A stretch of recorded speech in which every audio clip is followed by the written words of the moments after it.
so great to welcome back to the show. And he's victorious. He won, thank God. Congressman Scott Perry, Pennsylvania's own. How you doing, my friend?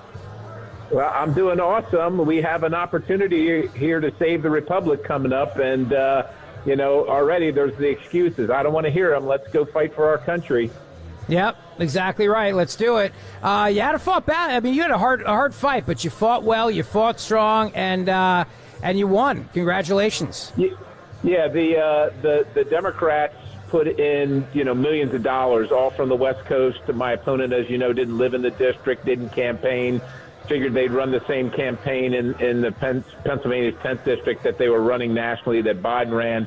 It did work, but look, it was definitely a dogfight, and we got to be wary of that stuff. It's why every single vote counts, and why we can't let these guys get away with this, mail-in ballot boxes, counting votes after the election, counting votes that don't count. Can't let them do any of that stuff because that's how they win.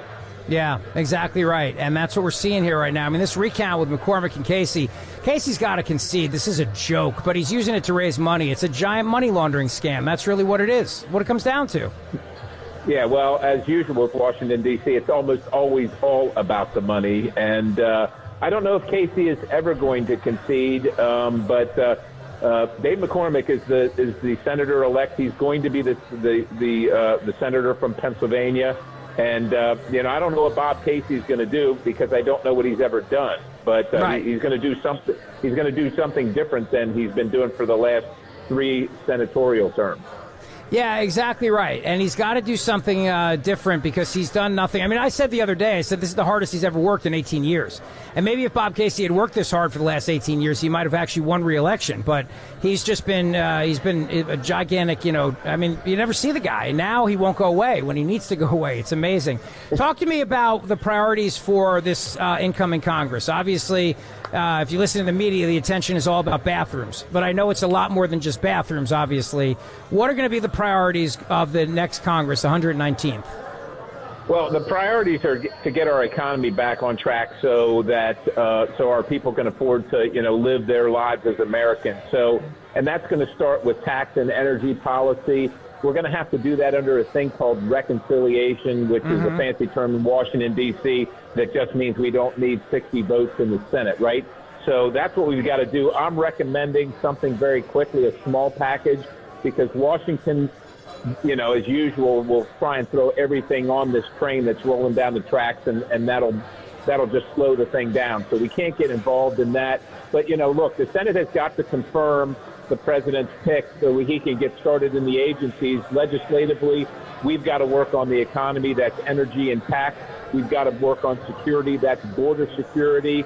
And then we've got to work on just general what's happening around the world. So that's Ukraine, that's China, that's Israel, and supporting the president's agenda to get us out of these wars and get us back on track. Unfortunately, look, Chuck Schumer's still there. We still haven't gotten funding done from the current year that we're in. And while he's gone, the gift that keeps giving, Kevin McCarthy put us in, gave us another debt ceiling into next year, into the Trump term. So we've got to figure out how we get past that debt ceiling. And the Democrats aren't going to want to help us on that. And so they're going to want something, and it's going to be more bankrupting of the country. So we got to find a way to navigate that. I also think, too, you've spoken, let's think about Ukraine for a second here. I think what Biden is doing, escalating the situation right now on his way out the door, is incredibly dangerous. By saying to Ukraine, you can use long-range missiles right now into Russia. That is a very dangerous situation. And it's almost as if the deep state is trying to make it so that President Trump won't be able to end this war. Well, it's probably partially true. Certainly the military establishment that is Washington, D.C. That's not soldiers out in the field, but that's contractors in Washington, D.C. that love to produce munitions and have them used all over the world. Their sons and daughters aren't dying, but people are around the world. They want this to continue on, and I think Biden does want to. Now, let's be clear. You and I think, certainly me, don't agree with what Russia has done, don't like Putin, and want Ukraine to be a sovereign nation with its borders intact. That having been said, we're not going to take any crap from Vladimir Putin or Russia. But quite honestly, where is the EU? Where is Poland? Where is Europe in general fighting this war against Russia in their backyard? Why do we have to be doing it from 5,000 miles away? And look, the war is one thing, but why are we paying for the pensions in the general government of this country? We're not even securing our own border. We're fighting harder to secure the border of Ukraine than that of the United States of America. There's just, there's these inconsistencies. So we're not saying the world's perfect, but I think there's a solution here, and I think that President Biden is making sure that his friends are taken care of on the way out the door and putting the next president in a very difficult position. Congressman Scott Perry is with me. It's great to have him. Part of your new role, of course, of keeping our intelligence community in check by being on an incredibly important committee. I want to get your thoughts on Tulsi Gabbard being named the Director of National Intelligence. Yeah, look, I served with Tulsi. Quite honestly, she doesn't have a great voting record, and I disagreed with her on some things regarding national security, but she's for using military conflict as the last potential and possible resort, and I agree with her on that. But I would say this, in this role, the president is very strong. He knows where he needs to go. He knows where he wants to go. I think he's going to listen to her advice and counsel, but at the end of the day, he's going to do what he wants to do and depend and rely on her for some of the technical aspects. As a member of the military uniformed services, she's certainly qualified. I don't agree with everything on her assessments, but it's going to come down to the president's decision, and I'm comfortable with that. How about as Defense Secretary Pete Hegseth? I mean, I like the idea of having a guy who actually served in the military, who understands the struggle that our soldiers go through, and can understand the people on the front lines, and that, when the Pentagon makes decisions and those guys screw up, they're the ones who are held accountable, but the bureaucrats in Washington never ever seem to have to pay a price for any of that. Well, that's exactly right. That's why I love Secretary Hegseth, soldier, not the revolving door of Washington where, you serve in some legislative body, you go out and you work for one of the big military production contractors, you work there for a while, and then you come back into the administration, and, the contractors keep on getting rich and the stockholders keep getting richer. And we don't produce things that will win wars, and we end up in wars that we shouldn't be in. I think that the Pentagon just failed its 7th audit, right? Has never passed an audit. And for everybody that's saying this guy's not qualified and who is he or whatever, well, let me ask you this. In your whole lifetime, which Secretary of Defense are you going to hold up as the one that solved all the problems and made, tell me which war we've won, tell me which conflict we've won. Tell me how come the Houthis with flip-flops and John boats are defeating the world's greatest navy. Like, things are not in a good place militarily using the standard system that we have. And I love that the president is shaking it up.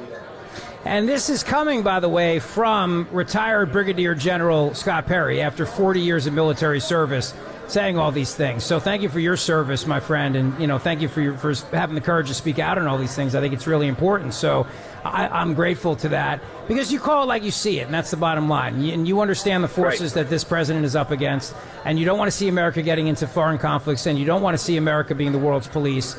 And you get that. And since you served for 40 years, I mean, your words matter on this issue. They really do. Yeah, look, you have to have a strong military. It's how you maintain the peace, but you have to be very judicious at how you use it. And us sending all these people and weapons and stuff all over the world was not the design of this country by the founding fathers. It's gotten us into a heck of a lot of problems. It's nearly bankrupting us. It's unnecessary. And, the military contractors can find a way to make a living and keep us strong and safe without bankrupting us and killing us, especially those who have never worn the uniform. That's unacceptable, and that's what I love about Secretary Pete Hegseth. He's the guy that's worn the uniform. He's been on the ground, and he's not beholden to these organizations that just want to make $1 million for the stockholders. Congressman Scott Perry, always a pleasure, my friend. Thanks for making time today. And, of course, please follow the congressman on social media at Rep. Scott Perry. I'm so happy you won. You're a patriot. You're always welcome on this show, and I expect we're going to do some great things together in the next couple of years. I'm really happy that you're on the Permanent Select Committee on Intelligence. I think it's fantastic for Pennsylvania, for the whole country. So thank you for your service and your patriotism. Well, thank you. Thanks for all the kind words. Just remember, we got to support Matt Gaetz as Attorney General. It's going to be sure, yeah. Good. It's going to be awesome. Well, I was actually, since you brought that up, if you got a minute, tell me about it, because I do. You worked with him, you were his colleague, and I'm excited about the pick. I think he's a disruptor, and I want to see disruptors in these positions. Yeah, Matt Gaetz he's quick. He's one of the sharpest guys you'll ever meet, and they are persecuting him relentlessly using this. Just remember, the Ethics Committee is not due process. That it's a one-sided argument. Also remember that all the appointees are either Democrats or were appointed by Kevin McCarthy, who hate Matt Gaetz. Right. And so that's why they dislike him. They've created all these issues. The Department of Justice has taken his home away from him and has pursued him relentlessly on charges that are unfounded. As a matter of fact, the last people that they charged, that said he had done something wrong, those are the people that ended up in jail, not Matt Gaetz. And so this is absolutely, when you think of George Papadopoulos and Michael Flynn or Roger Stone or Steve Bannon or any of these, or President Trump for that matter, think about why we need Matt Gaetz as the Attorney General, so that the Department of Justice and the awesome power of the federal government is not weaponized against its own citizens. The only guy that's willing to do that is Matt Gaetz and Donald Trump. Yeah, and you know what? I'm tired of people saying that he caused an unnecessary fight in the House. It's inside baseball crap, number one. But number two, it was good to shake it up the way he did, and I was happy about that fact. And I think you got a much better speaker now than you did. But you're right. Look, he's made a lot of enemies. That's not a reason for him not to be confirmed. And I also like the fact that he's going to go in there and he's going to make sure that the people that weaponized the FBI and the Department of Justice against the president and other American citizens, by the way, not just simply Donald Trump, but others too, are going to be held accountable and outed versus just, more status quo, covering it up and just keeping Washington going the same way. We have to actually hold these people accountable. I know I mean, I'm not saying you don't agree with Congressman Scott Perry, but we got to hold these people accountable for what they did to the Constitution, the Bill of Rights, and to American citizens.